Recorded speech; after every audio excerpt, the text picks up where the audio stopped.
Before you go to bed tonight, there's something that you need to check. It might just save your life. I recall waking up suffocating and drenched in sweat. I was 8 years old, and I had one of those nights where I just couldn't sleep. The room was scorching hot, and I'd spent the whole day inside eating popsicles and watching TV. There was this weird buzzing in my ears, and my whole body felt twitchy, like it was punishing me for spending the day on the couch. Worst of all was my pillow. It had never been this lumpy before. The case had gotten sweaty right away, and then it was immediately wet again after I turned it over. No matter how much I tossed and turned, I just couldn't get comfortable. But this wasn't just because of the summer heat. Finally, I got up and walked past my little sister's room and walked downstairs, where my dad was watching baseball. Seeing me, he muted it and asked if I needed anything. I shrugged. My pillow sucks, that's all. He nodded. Then he got this weird smile and said, "Maybe it's Mr. Pillow." My dad has always been a goofball. When my mom had left when my sister Madison and I were little, he had stepped up in a big way, loving us double. He was always the one to tell us stupid ghost stories on camping trips about demon-possessed deer or bears who loved the smell of girls' shampoo. And then of course he'd come rattle the tent in the middle of the night and scare us out of our minds. "I'm just going to get some water and then head back to bed," I said. I looked over at the TV. The Brewers were losing by like 8 runs, so maybe he was trying to distract himself. "He was a real creep," said my dad, ignoring me. Of course he wasn't called the Mr. Pillow back then. I think his name was Douglas something. He loved sneaking into kids' rooms and then strangling them to death. "Thanks for that," I said, pouring myself a glass of water. "That's definitely going to help me sleep." "Of course, they caught him eventually," said my dad. "Big trial and everything. But before he ever got convicted, his cellmates suffocated him to death with a pillow." "Got it," I said. I turned to the fridge and found some leftover pizza. Then I carefully started picking off the pepperoni as my dad continued. "The weird thing came the next night," said my dad. "He told me that they found the cellmate dead too, suffocated. Except there'd been no one in the cell to do the deed. Now I know what you're thinking. It was probably the guards, right? Maybe. But then other people started dying. Other prisoners who'd messed up Douglas, all suffocated in their beds. That's when they started calling him Mr. Pillow." "Ooh," I scoffed. "So spooky." I wasn't believing this for a second. "And then kids in the neighborhood near the prison started dying too. He said the moms would come in and find them dead in their beds. The only thing linking the deaths was that some of the kids had mentioned being uncomfortable in their beds the night before, asking if their parents had switched out the pillows. It can happen to anyone." My dad's face was blank. He wasn't blinking. "Dad," I said, "this is the dumbest thing ever. Just stop." And then in the morning they'd find the kids' old pillows stashed away somewhere, and on the bed there'd be no pillow at all, like it had just disappeared. I didn't even acknowledge that last part. I just hit the bathroom and walked up to bed. Soon enough, I heard the sounds of the baseball game come back on the TV as my dad unmuted it. Then, as I approached my room, I heard footsteps and the creak of a window. I walked inside and looked at my bed. I was missing both of my pillows. The window was open a crack, and I ran over to it. It was dark and rainy outside, and I didn't see anyone out there. Finally, I closed the window, making sure it was locked tight. "Dad," I called out. "This isn't funny." No response. My heart was beating about 1,000 beats a minute. I walked over to my closet and opened it. Inside, I saw my usual pillow sitting on the floor. I screamed and ran downstairs as fast as I could. "Dad!" I shouted. There was no one sitting on the couch. The TV was still on, but it wasn't showing the baseball game. It was showing an advertisement. It was for a pillow. It would fold up with a piece of Velcro, and the kids were able to hug the pillow. It was called Mr. Pillow.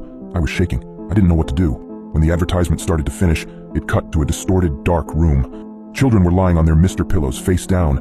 Each one was covered in blood from head to toe. I backed away from the TV. Sweat was building on my hands. One kid cried out in a blood-curdling scream, and a man in all black walked over to her and pushed her head further down into the pillow. Silence. The TV turned off, and the house went silent. "Dad, Dad, where are you?" No response. There was a ring at the doorbell. I knew I wasn't going to open that, but I simply took a peek through the blinds. It was a Mr. Pillow, lying there on my welcome mat. I ran to the other side of the house. Tears were falling down my face. I ran to my parents' bedroom. Dad, please stop with all this." My dad was lying on his bed, face down. His face was smothered by a Mr. Pillow. I slowly walked up to him, my legs trembling as I took each step.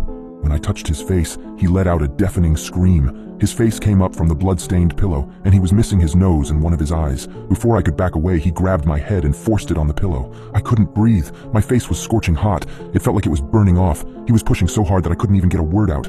This was how I was going to die, I thought. My own father was going to smother me to death. Then he stopped. I felt a hand lift off the back of my head. When I looked up, my father was gone. When I walked back to the living room, he was sitting there watching the baseball game. I was so confused. Had I just imagined all of this? I couldn't have. I was still recovering from my lack of airflow, and my face still felt hot.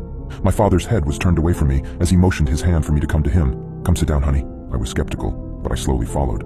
"I want to teach you a bit about baseball. You see the batter here? He's swung at 2 balls that are within the square. If he gets the 3rd strike, he goes to sleep." "Goes to sleep?" I asked. "Yes.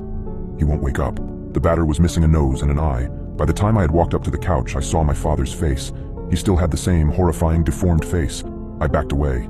He stood up and I stumbled to my knees. Everyone needs to sleep at some point. You can't stay awake forever. I managed to bring myself to my feet just before he lunged at me. I dove under his legs, and he fell into the wall behind me. I ran up the stairs as I heard his screaming from behind me. "Go to sleep! Get to bed! Now!"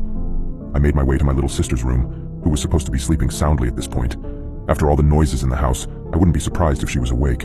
Once I got in the room, I locked the door behind me. There wasn't any banging, just a silent knock. My father whispered through the door, "Sweet dreams." I couldn't make out anything in my sister's dark room, but I could hear her soft, muffled breathing. She was still asleep. "Madison, Madison." I followed the direction of the breathing. I made my way to her bed. The breathing sounded muffled. It was sporadic and there was no smooth rhythm to it. I reached my hand out and felt her face. She let out an ear-splitting scream, and her entire body jolted awake. She dug her fingernails into my head and pushed it to the pillow. It was a force that was impossible for a 4-year-old girl. She buried my face in the pillow. It was the same as what my father did to me. I couldn't breathe. I couldn't speak. The sharp nails of my sister kept digging into the back of my head. I swung my arms around, trying to grab her and get her off me. No matter where I pushed her, her nails stayed put. They didn't leave my head. The burning sensation came back. I felt my face burning off to a crisp. This was my fate. My baby sister was going to suffocate me to death. My playful, loving, beautiful little sister. My sister let out a whisper, and it sounded like blood was filling her lungs. "Go to sleep." I was losing consciousness. No air was getting to my lungs. I couldn't see anything aside from the empty void of what I assumed to be a pillow. Mr. Pillow. The force on my head lightened. I felt my sister's nails leave my skull. The feeling of blood dripping down my scalp subsided. I was able to move again. I lifted my head up from the pillow, but I wasn't in my sister's room anymore. It was no longer dark. I was in my own room. The sun was shining through the blinds. Wind was blowing through the crack of my open window. But my pillows felt different. They weren't soft. They were fuzzy. They were Mr. Pillows. I heard my dad calling for me from downstairs. "Honey, breakfast is ready." Maybe my dad got me new pillows. Maybe this was my gift. Maybe it was all a bad dream. I dreamt all of this. I'm sure of it. "Be down in a sec, Dad." I was in a hurry to rush downstairs. It was Sunday. Dad always makes pancakes on Sunday. I threw on some new clothes and splashed some water on my face. Now it might have been me still waking up or have been in a hurry to run downstairs, but I could have sworn my face looked funny. My nose looked different, and my left eye looked odd. It was a long night. I think I'm going to let my dad know that I don't like the new pillows that he gave me. So do me a favor. Take a look at your pillows. Make sure they're the right ones. Make sure they're not hot, but cold. Make sure they're not fuzzy, but smooth. Make sure your room isn't too hot. Make sure you won't suffocate to death while sleeping. Because if you don't, you're going to have a really, really hard time sleeping tonight.